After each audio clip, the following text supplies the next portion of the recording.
That day was quite cold, yet people gathered at the funeral home. He spoke rather calmly, though he looked as if he might burst into tears at any moment.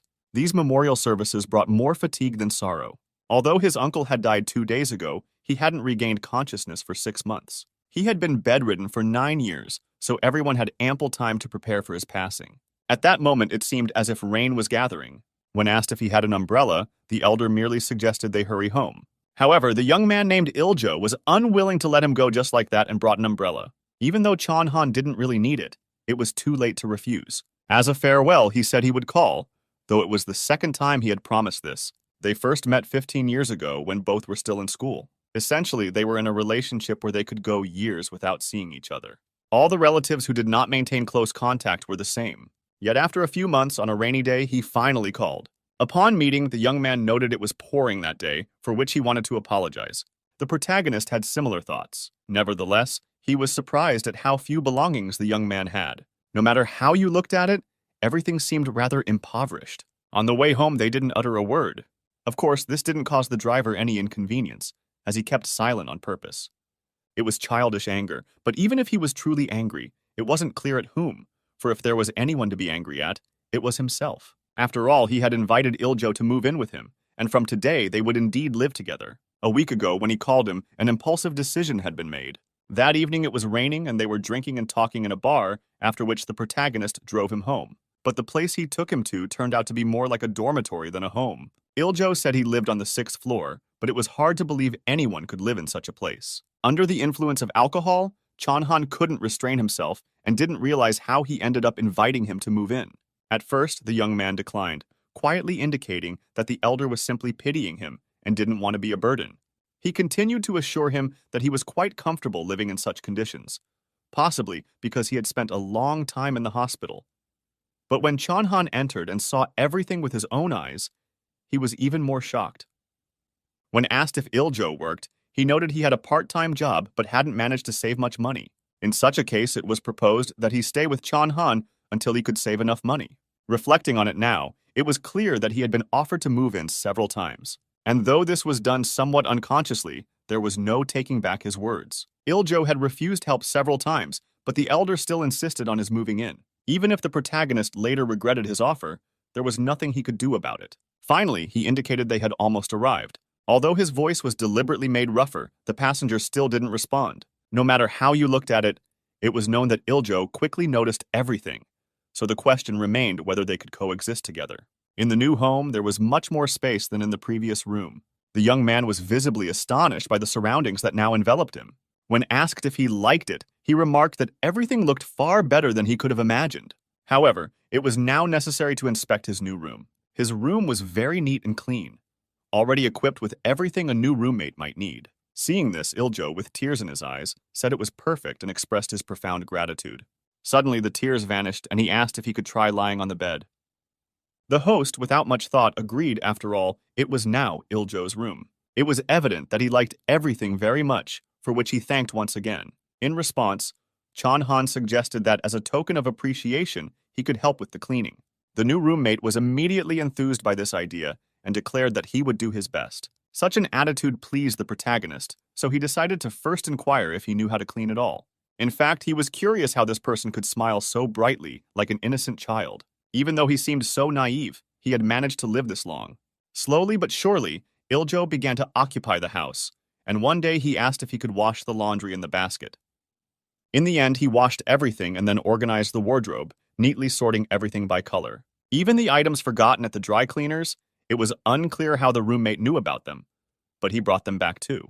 Then the young man asked if he could dispose of the empty bottles on the balcony. Ultimately, he started sorting all the trash in the house. He also inquired if he could use the groceries in the refrigerator, to which he received permission, though it turned out the young man didn't know how to cook. Thus, he was told to cook only for himself. Meanwhile, Chon Han ate out or ordered food as he usually did. 2 weeks passed since they started living together, and the host eventually changed his mind. Living with him wasn't so bad because Iljo was usually so unobtrusive that at times it was easy to forget he was home. Unless the host initiated a conversation, he never said anything. Apart from cleaning, he didn't leave his room. Although he was allowed to watch TV in the living room whenever he wanted, he never turned it on himself. Perhaps Iljo felt indebted for the opportunity to live here, which is why he put his heart into cleaning. Occasionally, moved by pity for him, Chan Han would buy dinner for both of them. At some point, they started having dinner together more often. One day, the protagonist decided to ask directly why the young man had called him.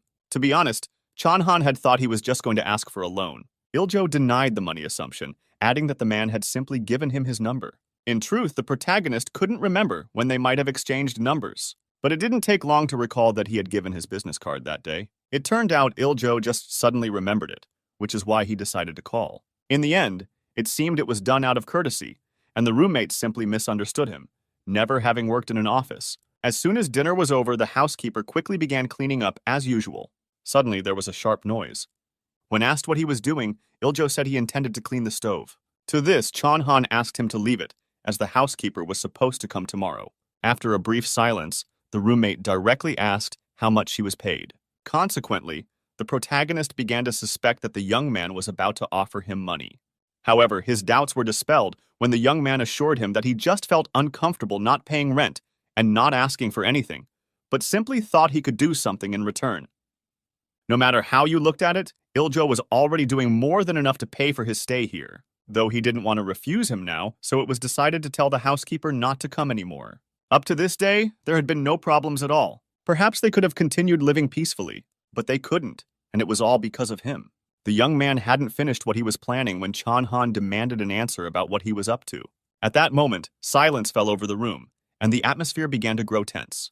But the man had no intention of letting this go so easily, so he repeated his question. A plausible excuse was needed for these actions. Otherwise, one might think something untoward. Yet the roommate remained silent, though he should have understood perfectly how Chan Han felt. For some reason, the protagonist began to feel nauseous. Recalling recent events, he realized he had drunk a bit of whiskey and felt a certain lethargy even then. That's why he had fallen asleep right there on the couch, and Il-jo had seized the moment to do this while the host slept. When asked what time it was, the roommate replied it was 11 o'clock. At this, Chan Han caught him, stating that it seemed he did indeed know how to speak. And if he could speak, the man was very curious as to why his question had been ignored. In response, there were only apologies, but Chan Han noted he hadn't asked to receive apologies. Even now, the young man couldn't answer, nor could he find the right words. If he wasn't ready to face the consequences, the host didn't understand why he did something like this in the first place. This could mean he didn't really regret his actions. The young man took the bait again, insisting he was truly sorry, so much so that he didn't even know how to apologize. Because of this, the protagonist decided to ask if anything had been added to his drink.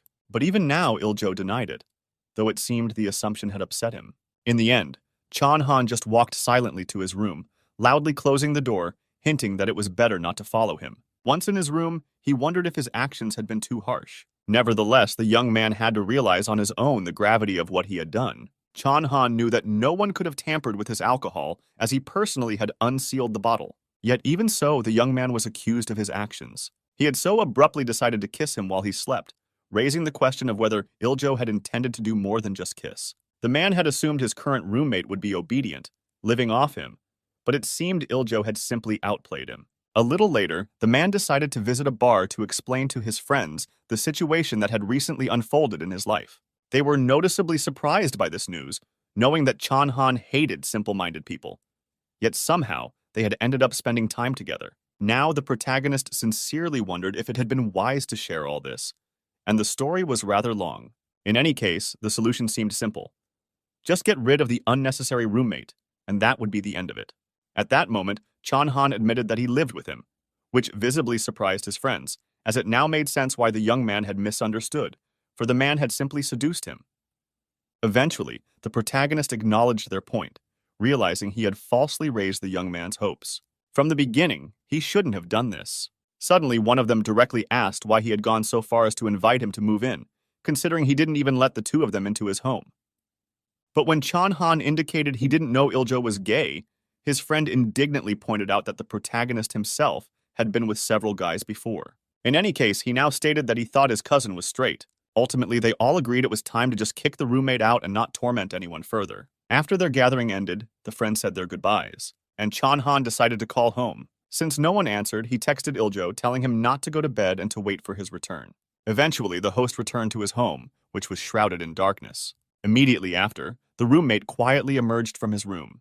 But upon seeing Chan Han, he was momentarily startled. As the silence continued, The man broke it by asking if he wasn't even going to be greeted. Iljo obediently, though uncertainly, greeted him.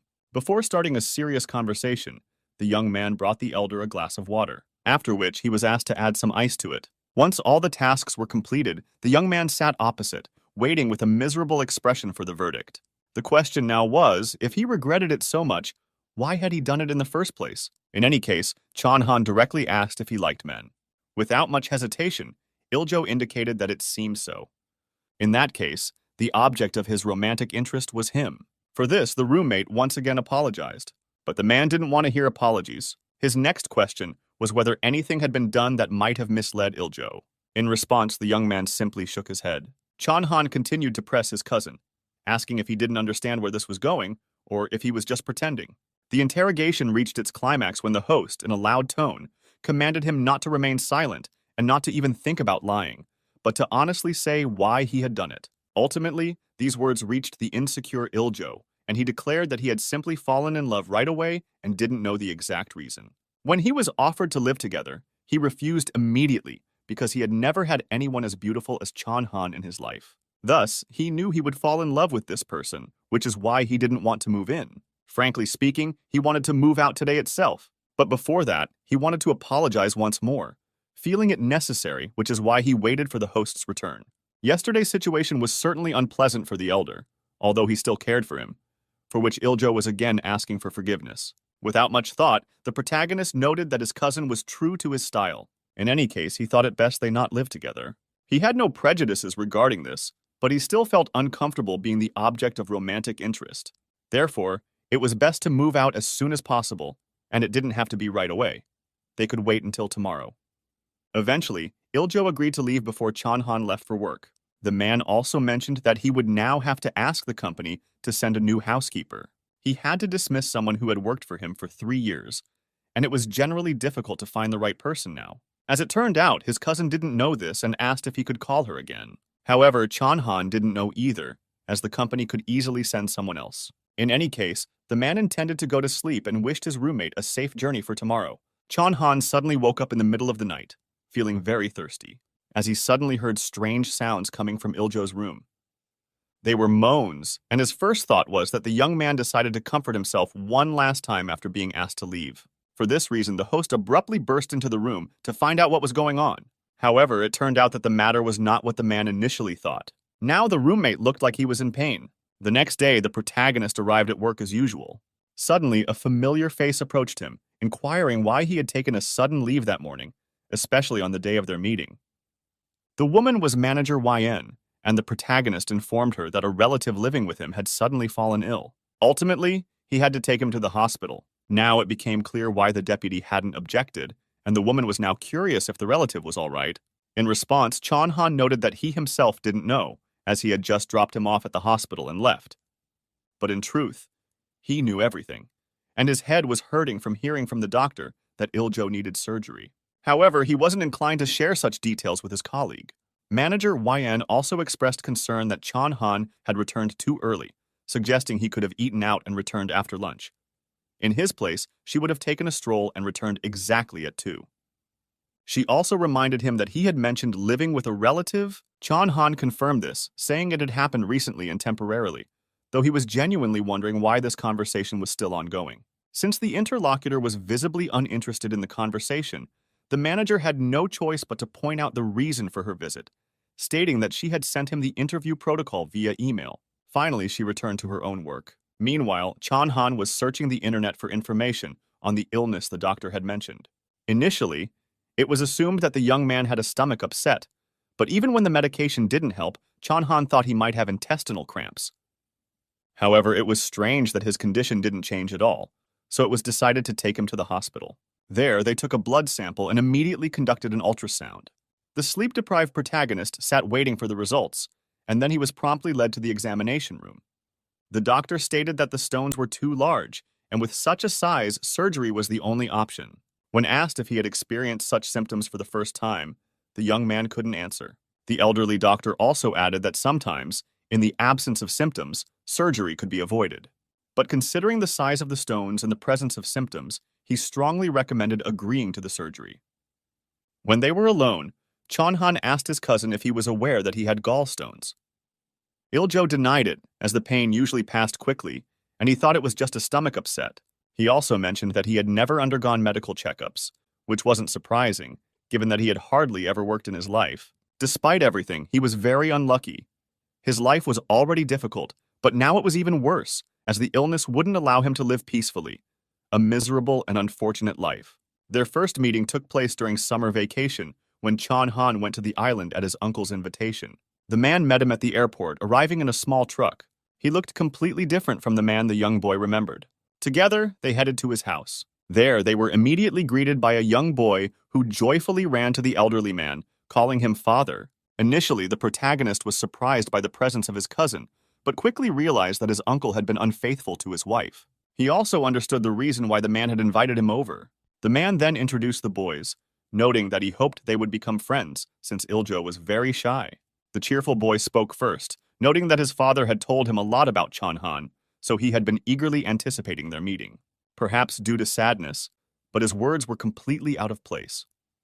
Nevertheless, it was clear that the boy wanted to make a good impression on his new friend. The uncle didn't explain where Iljo had come from, but it was clear from his gaze and actions. Chonhan understood that the man cared for the boy, perhaps even more than for his other children, as if he were his real son. At the end of this trip, Iljo asked if his new friend lived in the city since he also wanted to visit there. With a slight smile, Chonhan agreed to introduce him to his friends when he visited, so they could play together later. The protagonist was breathless at the sincere expression, as if he were his only friend. But for some reason, he was angered by the foolish face when this fool fearlessly declared that he wanted to fly to Chonhan's hometown. So the young man quietly indicated that if he did come to the city, he shouldn't even think about dressing like a country bumpkin.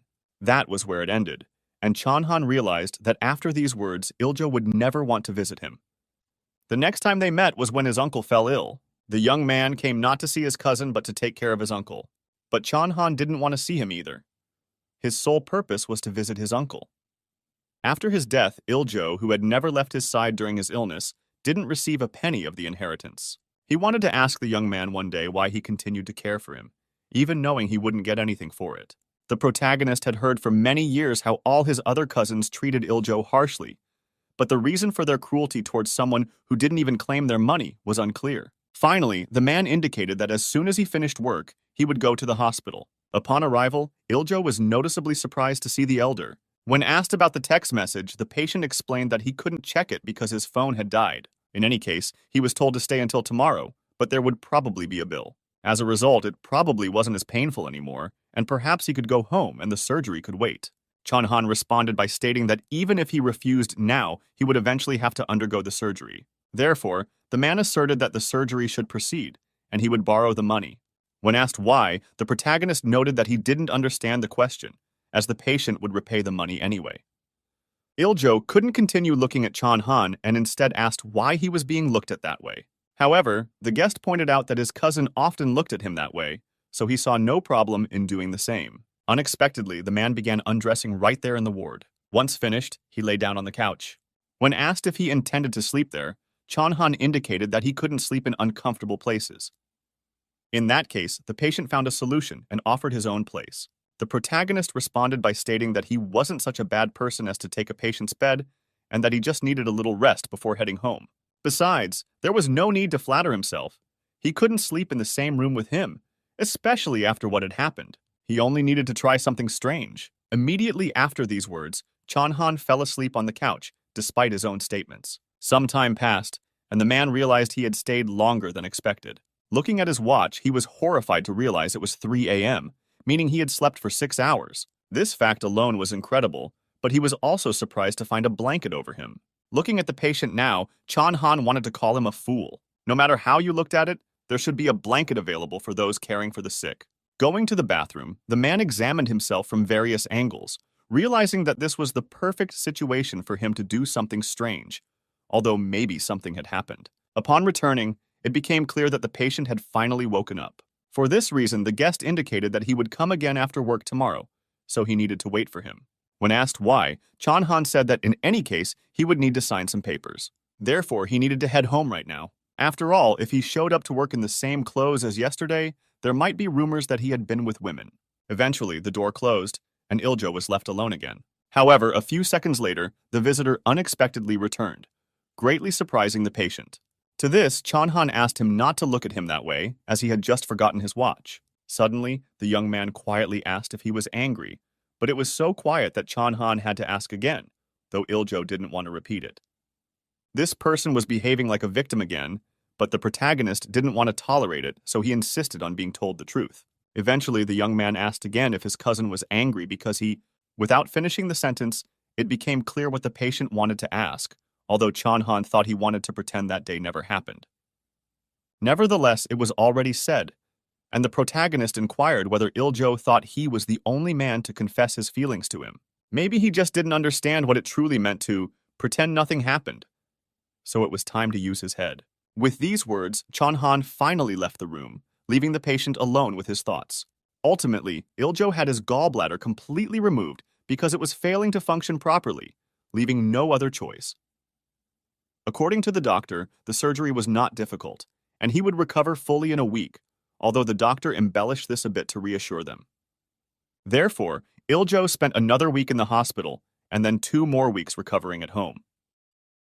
No one could have anticipated that this would lead to his dismissal from both part-time jobs. With this news, he came to Chanhan. When asked if he had taken any leave, Iljo admitted that they didn't grant extended leave. It became clear why he was so worried when the elder said he needed to rest for another 2 weeks. Nevertheless, the young man, with a slight smile, assured that he could find other jobs. After all, everything had healed now, and only a scar remained.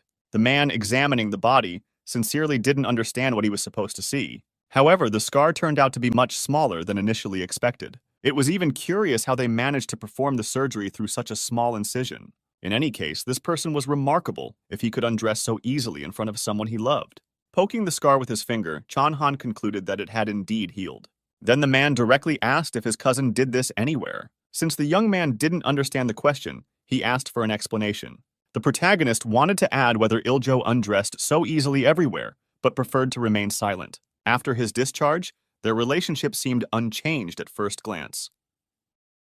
Although Chanhan felt no pressure and could behave as usual, he began to feel he was losing his humanity over time, so he decided to be kinder to his roommate. As a sign of support, he drove him to the hospital whenever needed. At this moment, the man realized they no longer did anything out of mere respect for each other. Whatever was done for Iljo was done out of a genuine desire to do good. After reaching the hospital once again, they bid farewell until the evening. Something else had changed. Instead of buying food for himself after work, Chanhan would simply call his cousin when he felt like it. When told to come to a restaurant near the office, the young man would arrive immediately with flushed cheeks. And if told that he was called there solely because the place only allowed ordering dinner for 2, Iljo would try to hide his disappointment and continue eating silently. More often than not, when the man took this pitiful young man with him, his mood improved. They also began to go shopping together, and when his hair grew out, he was taken to a salon. With an embarrassed face, he took out his wallet to pay. Chanhan belatedly pulled out his card and said he would pay. The protagonist had planned to do this from the start. He simply enjoyed seeing the helpless expression on his face. On the way home, Iljo suddenly asked why his cousin cared so much for him. In response, he said it was the same help he would offer even to a stray dog. Moreover, the driver now wondered if his passenger truly lived under different conditions, as it seemed there were few people around him who treated him well. The young man couldn't respond to that statement, but after calming down a bit, he admitted that he knew he had done something foolish back then, and that Chanhan was certainly angry at him. He was simply surprised that the man behaved as if he didn't hate him at all, especially since he had previously been offered to leave the house. Hearing this, the protagonist immediately asked what he meant by all this and whether it was him who made him misunderstand. But that wasn't true. Iljo confessed that he was confused only because he was a fool. And if this young man admitted his own stupidity, he couldn't be judged for it unless one wanted him to start imagining things. Therefore, Chanhan had no choice but to start dating someone. Sometime later, the protagonist approached his roommate, indicating that today he would give him money to stay at a hotel because someone else was coming over. The guest would be arriving after work, so the house needed to be vacated for the evening. Iljo knew when the man finished work, so he needed to make an effort to leave before then. However, Iljo was reluctant to take the money and first inquired about the guest. In any case, he wondered if he could just stay quietly in his room as if he wasn't there at all.